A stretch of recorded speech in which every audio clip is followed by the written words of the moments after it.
Bismillahirrahmanirrahim. Assalamualaikum warahmatullahi wabarakatuh. Kami dari kelompok 4 yang beranggotakan saya Nurintan Pratiwi dengan NPM 1911100153 dan rekan saya yang bernama Saya Mita Mutiara dengan NPM 1911100136. Kami akan menjelaskan tentang sholat Jumat, sholat jamaah, dan sholat bagi orang yang sakit. Baiklah, materi pertama akan dijelaskan oleh teman saya, yaitu Nur Intan Pratiwi. Baiklah, kita masuk ke materi pertama, yaitu sholat Jumat. Apa sih sholat Jumat itu? Sholat Jumat merupakan sholat 2 rakaat setelah khutbah yang dilakukan di waktu zuhur pada hari Jumat. Sholat Jumat merupakan kewajiban bagi setiap muslim laki-laki yang telah dewasa. Sholat Jumat pelaksanaannya harus berjamaah bersama sejumlah kaum muslim di suatu tempat, sehingga seseorang melakukan sholat Jumat tidak perlu lagi melakukan sholat zuhur. Kemudian hukum dari sholat Jumat. Allah berfirman dalam Al-Quran surat Al-Jumu'ah ayat 9 yang artinya, hai orang-orang yang beriman, apabila dipanggil untuk melaksanakan sholat Jumat, maka hendaklah bergegas-gegas untuk mengingat Allah dan tinggalkanlah pekerjaan jual beli. Kemudian sholat Jumat hukumnya fardu ain atau wajib bagi setiap muslim laki-laki yang sudah balik atau dewasa, berakal sehat, orang merdeka, dan tetap dalam suatu negeri tertentu. Kemudian syarat menunaikan sholat Jumat, yang pertama itu Islam, tidak wajib bagi orang kafir. Yang kedua laki-laki, tidak diwajibkan bagi kaum perempuan. Yang ketiga balik, tidak diwajibkan bagi anak-anak. Yang keempat akil atau berakal, tidak diwajibkan bagi yang gila. Kemudian sehat, tidak diwajibkan bagi orang sakit dan atau berhalangan berjumatan. Kemudian ada merdeka. Kemudian mukim atau orang yang tinggal di dalam negeri, bukan orang musafir. Kemudian syarat sah mendirikan sholat Jumat, yang pertama hendaklah dikerjakan dalam negeri yang tetap yang telah dijadikannya tempat-tempat baik di kota maupun di desa. Kemudian yang kedua dilakukan dengan berjamaah atau bersama-sama. Yang ketiga, jumlah makmum dalam sholat Jumat minimal 40 orang dari penduduk setempat atau penduduk asli yang telah wajib Jumat. Kemudian 2 rakaat sholat Jumat dan 2 rakaat khutbah harus masih masuk waktu zuhur. Kemudian yang terakhir harus didahului dengan 2 khutbah. Kemudian selanjutnya itu ada sunnah-sunnah yang bersangkutan dengan sholat Jumat. Yang pertama itu ada mandi bagi orang yang akan pergi berjumatan. Yang kedua, memakai pakaian yang bagus dan berwarna putih. Yang ketiga, memakai wangi-wangian. Yang keempat, memotong kuku, menggunting kumis dan menyisir rambut. Yang kelima, pergi lebih awal dengan berjalan kaki. Yang keenam, membaca Al-Quran atau berzikir sebelum khutbah dimulai. Yang ketujuh, memperbanyak doa dan membaca sholawat atas Nabi Muhammad SAW. Kemudian selanjutnya ada rukun 2 khutbah. Yang pertama, mengucapkan pujian Alhamdulillah kepada Allah. Yang kedua, membaca sholawat atas Rasulullah SAW. Yang ketiga, mengucapkan kalimat syahadat, tauhid, dan syahadat Rasul. Yang keempat, berwasiat dengan takwa. Yang kelima, membaca. Kemudian syarat-syarat 2 khutbah. Yang pertama itu hendaklah khutbah dimulai sesuai sesudah matahari tergelincir. Yang kedua, khutbah dilakukan dengan berdiri. Yang ketiga, khutbah harus duduk di antara yang ketiga, khatib harus duduk di antara 2 khutbah, artinya berdiri sebentar. Terus khatib harus bersuara keras hingga terdengar oleh para jamaah. Yang kelima, khatib hendaknya suci dari hadas dan najis. Yang keenam, khatib hendaknya menutup aurat. Yang ketujuh,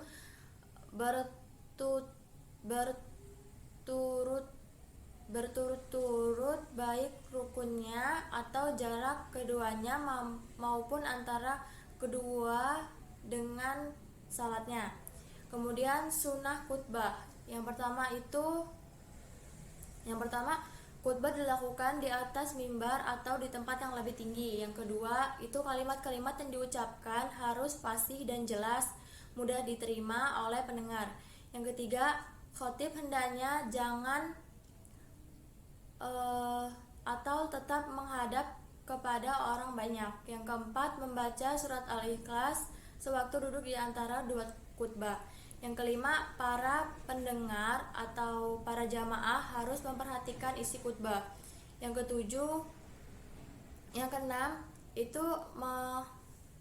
keenam, menertibkan 3 rukun, yaitu dimulai dengan pujian-pujian, sholawat, dan berwasiat takwa. Yang ketujuh, itu khotib hendaknya memberi salam. Yang kedelapan, khotib hendaknya duduk di atas mimbar sesudah memberi salam, dan sesudah duduk azan mulai dikumandangkan.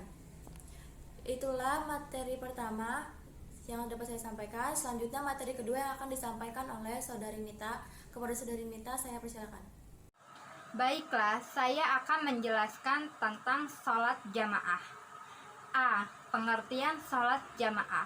Sebelumnya, saya akan menjelaskan sedikit pengertian dari sholat. Sholat merupakan salah satu rukun agama yang paling penting. Allah Subhanahu wa Ta'ala telah mewajibkan kepada para hambanya untuk beribadah hanya kepadanya semata, tidak menyekutukannya dengan selainnya. Sedangkan sholat jamaah itu sendiri adalah sholat yang dikerjakan secara bersama-sama, paling sedikit terdiri dari 2 orang, yakni seorang menjadi imam dan lainnya menjadi makmum. Sholat berjamaah itu boleh dikerjakan di rumah, tapi lebih utama bila dikerjakan di masjid atau di musola. B. Hukum sholat berjamaah. Sebagian ulama ada yang menyatakan bahwa sholat berjamaah itu adalah fardu ain atau wajib ain, dan pula sebagian berkata bahwa sholat berjamaah itu adalah fardu kifayah, dan sebagian lagi berkata bahwa sholat berjamaah itu adalah sunnah muakkad atau sunnah yang dianjurkan. Jika menurut Syafi'i, sholat berjamaah adalah fardu kifayah bagi laki-laki, sedangkan menurut Hanafi dan Maliki, sholat berjamaah hukumnya sunnah muakkad, yaitu sunnah yang ditekankan bagi kaum laki-laki dan mampu melaksanakannya tanpa ada halangan dalam sholat fardu. Tidak wajib bagi wanita, anak-anak, orang tua renta, dan orang sakit. C. Jumlah orang dalam sholat berjamaah. Menurut Syafi'iyah dan Hanafiyah, jumlah sholat jamaah adalah paling sedikit 2 orang, yang mana 2 orang ini satu sebagai imam dan satunya sebagai makmum. Sedangkan menurut Malikiyah dan Hanabilah, tidak sah hukumnya yang menjadi makmum adalah anak kecil walaupun mumayyiz. Tapi menurut Hanabilah, anak kecil yang bukan mumayyiz maka boleh hukumnya dalam sholat sunnah, tapi tidak sah dalam sholat fardu. Arti dari mumayyiz sendiri adalah mumayyiz dalam Islam memiliki pengertian anak yang telah mencapai usia sekitar 7 tahun dan dianggap bisa membedakan antara hal bermanfaat dan hal berbahaya bagi dirinya. E. Posisi imam dan makmum ketika sholat berjamaah. Apabila seorang laki-laki atau anak kecil yang telah mumayyiz berada bersama imam, maka orang itu disunahkan berdiri di samping kanan imam dan agak ke belakang sedikit dari imam. Bila makmumnya 2 orang laki-laki dan anak kecil, maka makmum berdiri di belakang imam. Dan bila makmum terdiri dari seorang laki-laki dan seorang perempuan, maka berdirinya di belakang laki-laki tersebut. Hikmah sholat berjamaah. Hikmah yang dapat diambil dari sholat berjamaah diantaranya dapat mempererat persaudaraan, dapat mempertebal persatuan dan kesatuan antar umat. Di dalam sholat berjamaah itu sudah tidak dikenalkan perbedaan pangkat, derajat, kedudukan harta, dan sebagainya. Bimbingan sholat berjamaah. Sholat berjamaah itu dipimpin oleh seorang imam yang tempatnya di depan dan diikuti oleh makmum yang tepatnya di belakang. Makmum boleh terdiri dari 1 orang, 2 orang, dan seterusnya. Makmum harus mengikuti gerakan imam, artinya makmum tidak boleh mendahului imam dan harus tunduk kepada imam sholat. Misalkan imam melakukan takbiratul ihram, maka dengan serentak makmum pun harus melakukan takbiratul ihram. Demikian pula dengan ruku, sujud, dan lainnya. Makmum harus mengikuti imam. Apabila makmum terdiri dari 1 orang, maka makmum tersebut harus berada di belakang imam sebelah kanan. Akan tetapi, apabila makmum terdiri dari 2 orang, maka yang satu ada di sebelah kanan dan yang satunya ada di sebelah kiri. Apabila makmum terdiri dari 3 orang atau banyak, maka makmum harus diatur sedemikian rupa sehingga makmum berada di belakang imam berbaris rapi, berjajar-jajar, dan bersyaf-syaf. Apabila makmum itu terdiri dari laki-laki dan perempuan, maka saf-safnya itu harus diatur sebagai berikut. Yang pertama, syaf laki berada paling depan, kemudian disusul saf anak laki-laki, dan yang paling akhir adalah syaf perempuan. Laki-laki tidak boleh menjadi makmum pada imam wanita, sedangkan wanita boleh ikut menjadi makmum pada imam laki-laki. Sebagaimana dalam hadis riwayat Ibnu Majah, Rasulullah bersabda, "Janganlah perempuan-perempuan itu mengimami kepada laki-laki." Bacaan nyaring dan pelan. Bacaan sholat boleh diucapkan dengan suara nyaring dan boleh dengan pelan. Bacaan sholat yang dibacakan nyaring ialah dalam sholat maghrib, isya, subuh, dan Jumat. Keempat sholat wajib itu diucapkan dengan suara nyaring ketika berada di rakaat pertama dan kedua, dan yang dibaca nyaring itu adalah bacaan surat Al-Fatihah dan surat-surat pendek. Seraya disunahkan seperti imam membaca takbir Allahu Akbar dan Sami Allahu liman hamidah. Itu bacaan nyaring supaya terdengar oleh makmum yang mengikutinya. Yang dapat dijadikan imam. Adapun aturan orang yang dapat mengimami. Yang pertama, laki-laki makmum kepada laki-laki. Yang kedua, perempuan makmum kepada laki-laki. Yang ketiga, perempuan makmum kepada perempuan. Yang keempat, perempuan makmum kepada banci. Selanjutnya, yang tidak boleh dijadikan imam. Adapun yang dilarang dalam imaman antara lain: 1. Laki-laki makmum kepada banci. 2. Laki-laki makmum kepada perempuan. 3. Banci makmum kepada banci. Yang keempat, banci makmum kepada perempuan. Yang kelima, orang yang pandai membaca Al-Quran makmum kepada orang yang tidak dapat membaca Al-Quran.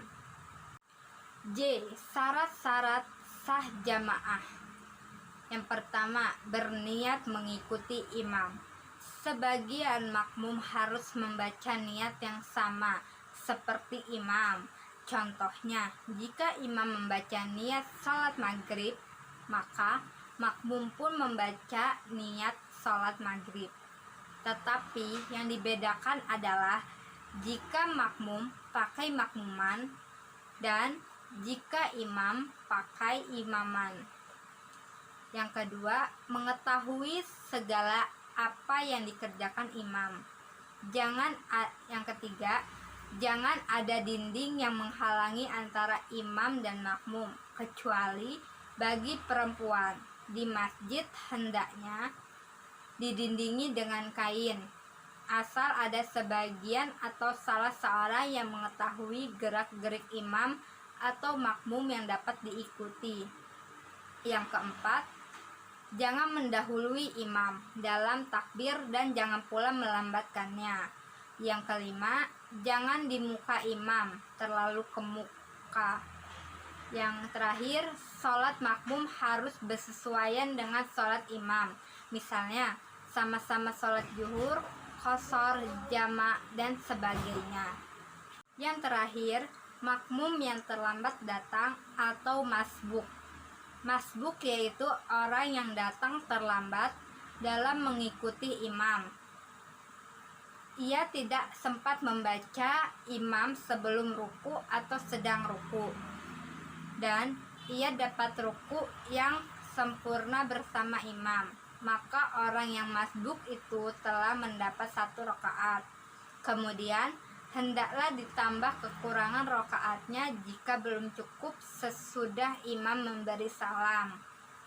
Jika makmum mendapatkan imam tasyahud atau tahiyat akhir, maka tasyahud yang dikerjakan oleh makmum itu tidak termasuk bilangan rakaat, dan ia harus menyempurnakan sholatnya setelah imam memberi salam. Sekiranya itu dari saya. Selanjutnya materi akan dijelaskan kembali oleh teman saya, yaitu Nur Intan Pratiwi. Baiklah, materi selanjutnya yaitu ada sholat bagi orang sakit. Pengertian sholat bagi orang sakit. Sholat adalah ibadah yang wajib dilaksanakan. Ketika kita sakit sekalipun kita wajib melaksanakan sholat. Orang sakit tetap wajib sholat di waktunya dan melaksanakannya menurut kemampuannya. Orang sakit bagaimanapun sakitnya masih dikenakan beban sholat karena sholat itu hukumnya fardu ain atau kewajiban atas tiap-tiap muslim dan muslimah yang sudah mencapai umur. Agama Islam telah memberikan keringanan kepada umatnya yang tidak bisa mengerjakan sholat dengan berdiri, bisa dilakukan dengan duduk. Apabila dengan duduk tidak bisa, maka bisa dengan berbaring, dan apabila berbaring tidak memungkinkan, maka bisa dengan terlentang. Bahkan kalau terlentang tidak bisa, maka bisa dengan isyarat. Yang pertama itu ada cara sholat dengan duduk. Orang sakit yang mampu berdiri namun tidak mampu ruku atau sujud, ia tetap wajib berdiri. Ia harus sholat dengan berdiri dan melakukan ruku dengan menundukkan badannya. Apabila dia tidak mampu membungkukkan punggungnya sama sekali, maka cukup dengan menundukkan lehernya.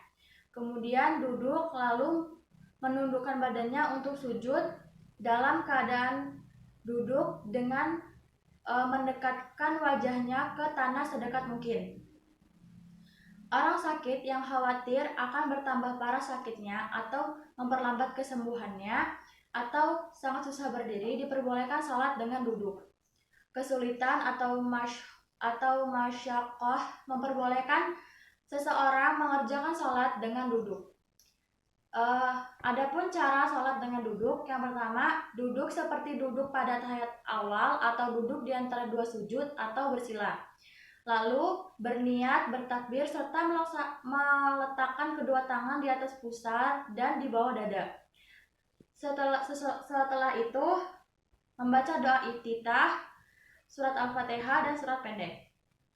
Sesudah itu ruku, yaitu membungkukkan kepala sampai setengah dahi dengan tempat sujud dan membaca tasbih ruku sebagaimana sholat biasa atau dengan berdiri. Yang ketiga, sesudah itu i'tidal, yaitu duduk kembali atau seperti semula dan melepaskan dua tangan serta bacaan tasbihnya i'tidal. Kemudian sesudah itu sujudlah sebagaimana sujud biasa serta bacalah tasbihnya. Kemudian duduk kembali menyempurnakan rakaat yang kedua sebagaimana tadi rakaat yang pertama. Demikian seterusnya hingga salam. Selanjutnya itu ada cara salat dengan berbaring. Orang sakit yang tidak mampu melaksanakan salat berdiri dan duduk, cara melakukannya adalah dengan berbaring. Boleh dengan miring ke kanan atau miring ke kiri, dengan menghadapkan wajahnya ke arah kiblat. Melakukan ruku dan sujud dengan isyarat merendahkan kepala ke dada. Ketentuannya sujud lebih rendah dari ruku. Apabila tidak mampu menggerakkan kepalanya, para ulama berbeda pendapat dalam 3 pendapat. Melakukannya dengan mata, sehingga apabila ruku maka ia memejamkan matanya sedikit, kemudian mengucapkan kata Samiallahu liman hamidah, lalu membuka matanya. Apabila sujud, ia memejamkannya lebih dalam. Gugur kewajiban salatnya. Ini adalah pendapat yang dikemukakan oleh Syekhul Islam Ibnu Taimiyah.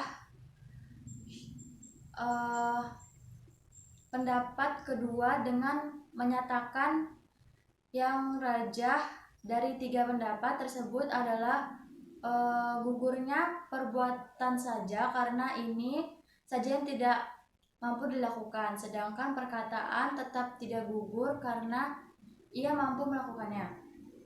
Terus hendaklah di atas rusuk yang sebelah kanan dengan membujur ke utara dan selatan, artinya kepala di sebelah utara dan kaki di sebelah selatan, dengan telinga ditindih oleh kepala sambil menghadapkan muka, dada, perut, dan kaki ke arah kiblat, lalu berniat dan bertakbir seperti biasa. Adapun cara ruku dan sujudnya adalah dengan menggunakan isyarat kepala atau dengan pelupuk mata. Jadi ruku dan sujud dengan menggunakan isyarat dan pelupuk mata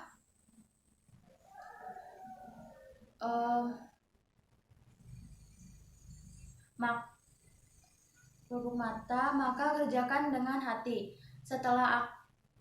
selama akal kita masih waras. Demikian cara hingga memberi salam. Adapun hal-hal yang harus diingat, yang pertama, salat dengan berbaring, muka, dada, perut dan kaki dihadapkan ke kiblat. Ruku, i'tidal, sujud dan sebagainya dilakukan dengan isyarat kepala dan kelopak mata. Kemudian yang kedua, salat dengan terlentang, kedua kakinya diluruskan ke kiblat, kepala diganjal dengan bantal agar muka dapat menghadap ke kiblat. Kemudian selanjutnya itu ada cara salat dengan terlentang. Orang sakit yang tidak mampu berbaring boleh melakukan salat dengan terlentang dan menghadapkan kakinya ke arah kiblat, karena hal ini lebih dekat kepada cara berdiri. Misalnya, bila kiblatnya arah barat, maka letakkan kepalanya di sebelah timur dan kakinya di sebelah barat. Apabila tidak mampu menghadap kiblat dan tidak ada yang mengarahkan atau membantu mengarahkannya, maka hendaknya ia salat sesuai keadaan tersebut. Demikianlah materi yang dapat kelompok 4 sampaikan. Kurang lebihnya kami mohon maaf, pada Allah kami mohon ampun. Kami akhiri, wabillahi taufiq wal hidayah. Wassalamualaikum warahmatullahi wabarakatuh.